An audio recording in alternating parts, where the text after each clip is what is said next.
ಗುರು ಇವಕ್ಕ ನಂಗೆ high love ಹೇಳ್ಬಿಟ್ರು.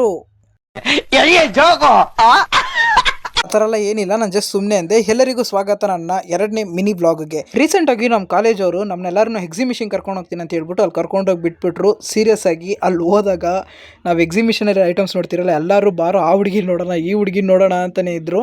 ಆ ಜಾಗದಲ್ಲಿ ಇವಕ್ಕ ನಮ್ಮ ನೋಡ್ಬಿಟ್ಟು ನಾವೇನೋ ಓದೋ ಹುಡುಗರು ಅಂದ್ಕೊಂಡು ಅವ್ರ ಪ್ರಾಜೆಕ್ಟ್ ಬಗ್ಗೆ ನಮಗೆ ಎಕ್ಸ್ಪ್ಲೈನ್ ಮಾಡ್ತಾ ಇದ್ರು. ಇವನ್ನೆಲ್ಲ ಕೇಳಿಸ್ಕೊಂಡು ಒಂಚೂರು ಮುಂದೆ ಹೋಗಿ ನೋಡ್ರೆ ಯಾವುದೋ ಒಂದು ಸೆಲೆಬ್ರಿಟಿನ ಕುಣಿಸ್ಕೊಂಡು ಒಂದು ಇಂಟರ್ವ್ಯೂ ತೆಗಿತಾ ಇದ್ರು. ಅವನ್ನೆಲ್ಲ ನೋಡಿಕೊಂಡು ಹಂಗೆ ಆ ಎಕ್ಸಿಬಿಷನ್ ಫೈಲ್ ಫುಲ್ಲು ಸುತ್ತಾಡ್ಕೊಂಡು ಹೋದಾಗ ಆ ಎಕ್ಸಿಬಿಷನ್ ಅಲ್ಲಿ ಒಂದು ಸ್ಮಾರ್ಟ್ ರಿಂಗ್ ಅಂತ ಹೇಳ್ಬಿಟ್ಟು ಇಟ್ಟಿದ್ರು. ಅದರಲ್ಲಿ ಫೋನ್ ಮಾತಾಡ್ಬೋದು, ಅದೇನೇನೋ ಟ್ರ್ಯಾಕ್ ಮಾಡ್ಬೋದಂತೆ. ಬಟ್ ಅದ್ರ ಪ್ರೈಸ್ ಕೇಳಿದ್ರೆ ಅದಕ್ಕೆ ನಾವು ಒಂದು ಹೊಸ ಮೊಬೈಲೇ ತೊಗೊಂಡ್ಬಿಡ್ಬೋದು, ಅಷ್ಟು ಪ್ರೈಸ್ ಇತ್ತು.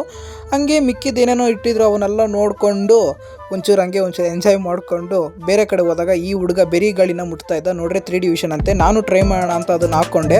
ಗುರು ಸೀರಿಯಸ್ಲಿ ನನ್ನ ಲೈಫಲ್ಲೇ ಒಳ್ಳೆ ಎಕ್ಸ್ಪೀರಿಯನ್ಸ್ ಹೇಳ್ಬೋದು, ಅಷ್ಟು ಸಕ್ಕದಾಗಿತ್ತು ಗುರು. ಇದು ಕಣ್ಣಿಗೆ ಹಾಕೊಂಡಿದ್ದ ತಕ್ಷಣ ನಾನು ಎಂಜಾಯ್ ಮಾಡಿದ್ದು ನೋಡಿ ಅಲ್ಲಿರೋರು ನನ್ನ ಇಟ್ಕೊಂಡು ಒಂದು ಇಂಟರ್ವ್ಯೂ ತೆಗಿತಾ ಇದ್ರು. ನನಗೆ ನಗು ಬರ್ತಾ ಇತ್ತು. ಅದೇನೇನೋ ಕ್ವಶನ್ಸ್ ಎಲ್ಲ ಕೇಳ್ತಾ ಇದ್ರು, ಅವಕ್ಕೆಲ್ಲ ಆನ್ಸರ್ ಮಾಡಿ ಲಾಸ್ಟಾಗಿ ಫುಡ್ ಕೌಂಟರ್ ಸೈಡ್ ಹೋಗಿ ಒಂದು ಒಳ್ಳೆ ಊಟ ಮಾಡಿ ಈ ಒಂದು ಬ್ಲಾಗ್ನ ಇಲ್ಲಿಗೆ ಎಂಡ್ ಮಾಡ್ತಾ ಇದ್ದೀನಿ. ಸೊ ಇದೇ ಥರ ಇನ್ನೊಂದು ಬ್ಲಾಗಲ್ಲಿ ಸಿಗ್ತೀರಿ.